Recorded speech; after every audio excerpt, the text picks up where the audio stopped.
After a nail-biting start to the battle for the 2017 Formula One Drivers' Championship, it seems we might need to brace ourselves for an anticlimax as we near its conclusion.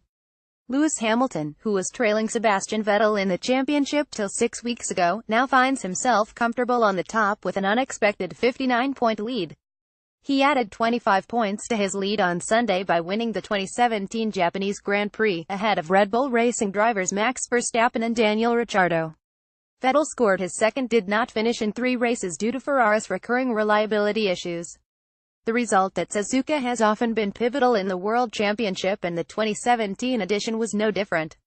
Lewis Hamilton gestures with his trophy at the podium following his win at the Japanese Grand Prix. AFPBY scoring his 71st pole position on Saturday, also strangely his first in Suzuka. Hamilton now has held pole position across all the 20 circuits on the calendar. His pole time of 127,319 is now the fastest lap record at Suzuka, breaking Michael Schumacher's time from 2006, proving that the 2017 cars are much quicker than their predecessors.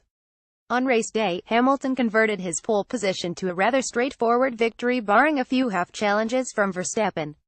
With Vettel out of the equation, Hamilton's straightforward win almost made for a boring race, until the last few laps, in which vibrations from Hamilton's car slowed him down and allowed Verstappen to get within half a second and half a chance to overtake for the lead.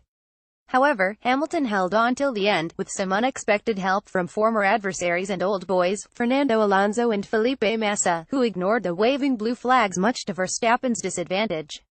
We had bet on Verstappen making at least one valid attempt to overtake Hamilton, had the older boys played fair.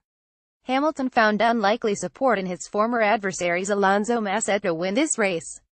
Verstappen Red Bull Racing will be furious.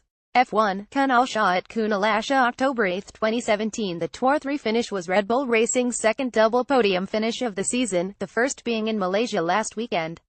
In fact, this was their first back-to-back double podium finish in the hybrid turbo era. Red Bull Racing are now 92 points behind Ferrari in the Constructors' Championship, and if Ferrari's reliability woes continue, their second place could be under threat. Verstappen was voted the driver of the day, while Ricciardo's podium exploits. Ricciardo's 8th podium, his highest ever in a season, proved that there was no other driver in the paddock with a cooler attitude than his. While Hamilton was interacting with Takuma Sato, former Japanese Formula One driver, current Indy 500 champion and podium interviewer, Ricciardo took Hamilton's unlocked phone, opened Instagram and uploaded funny face selfies of himself. Other Mercedes of Valtteri Bottas could at best manage a 4th-place finish, despite starting in second. Bottas' form post the summer break has been questionable, with the Finn agreeing that his confidence is running low. He has been beaten by at least one Red Bull Racing driver 4 times in the last 5 races. However, given the might of his performance in the first part of the season and his Mercedes car, Bottas, who is currently 3rd in the Drivers' Championship, is aiming to beat Vettel in second, 13 points ahead. It would be strange if Bottas finished second in the Drivers' Championship, because his season-long performance is certainly not worthy of such a high finish, but such is how the championship system is devised. Finally, Ferrari has been in form and has set the pace at all the Asian circuits in the past month. However, it is luck that has eluded their championship attack in Singapore, Malaysia and now Suzuka. While fingers could be pointed at Vettel for their misfortune in Singapore, Ferrari's suppliers seem to have let the team down in Malaysia and Suzuka. Vettel's car suffered a spark plug issue minutes before the start of the race, one that his engineers tried to fix on the starting grid without much luck. Ironically, the spark plug supplier is Japanese. Wonder what sort of engine mode does Ferrari have on Sundays? It's always got an issue. I could understand if it were a Monday though. F1, Kunal Shah at Kunalasha October 8, 2017. After the summer break, Vettel did well to limit championship damage at Spa and Monza, classified as Mercedes circuits, with the aim to capitalize at the Ferrari-classified circuits of Singapore and Malaysia. The implications of Ferrari's reliability woes mean that Hamilton will head to the 2017 United States Grand Prix with a mathematical chance of winning the 2017 Formula One Drivers' Championship, which would be his 4th. Should Hamilton be able to extend his lead to 76 points, Hamilton needs to score 17 points more than Vettel in Austin. Vettel's hopes would officially be over, and both title rivals will start the 2018 Formula One season as 4-time world champions. Given Hamilton's love for the U.S., he would love to clinch his 4th title in that country, and statistically, he is well placed to do so. Since the revival at the United States Grand Prix at the Circuit of the Americas COTA, Hamilton has won the race 4 times out of 5 and even clinched his third Drivers' Championship title in 2015 at this venue. Would his fourth title be won on the land of the great satirist Donald Trump? The nature of Ferrari's reliability woes and Vettel's method of dealing with them do offer a flashback to Schumacher's similar woes back at Ferrari in the 1990s when he was battling title rivals such as Damon Hill, Jacques Villeneuve and Mika Hakkinen.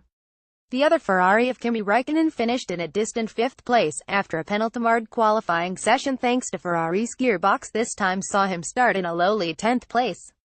However, the biggest loser of Ferrari's reliability woes has been the sport and its fans. After 3 seasons of Mercedes domination, Ferrari's challenge for the titles added a breath of fresh air to our Grand Prix weekends.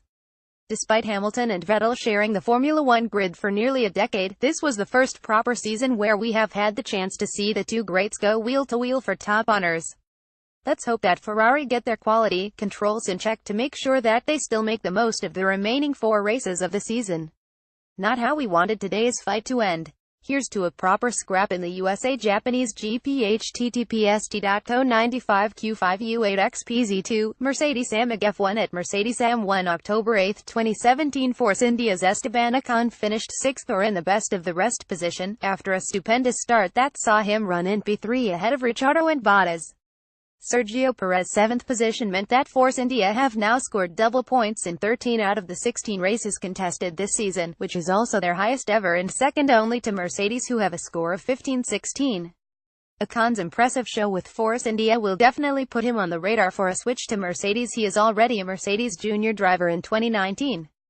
Ocon also equaled Max Chilton's record of most number of consecutive race finishes with 25. The other team that scored double points was the Haas F1 team. Kevin Magnussen 8th and Romain Grosjean 9th, finished ahead of the Williams of Felipe Massa 10th. Their double-point finish helped them jump ahead of the Renault F1 team in 7th place, and this will be an interesting battle to follow as the season nears an end given the millions at stake. Lastly, the 2017 Japanese Grand Prix was also jolly in Palmer's last race with Renault and most probably in Formula One. Toro Rosso's Carlos Sainz Jr. will replace Palmer and partner Nico Hülkenberg from the United States Grand Prix. Meanwhile, in the Toro Rosso, there is no clarity on whether Pierre Gasly will skip his Super Formula weekend in Japan and attempt to win the title, or head to the U.S. Grand Prix and partner the returning Daniil Kvyat. For the first time, the Red Bull Junior program seems to be out of young drivers capable of jumping into a Formula One car. So will Red Bull recall Sebastian Buemi, Jamie Alguersuari or offer Anthony Felix da Costa? His break in Formula One published date October 9, 2017 06 to 4 p.m. Updated date October 9, 2017 06 to 8 p.m.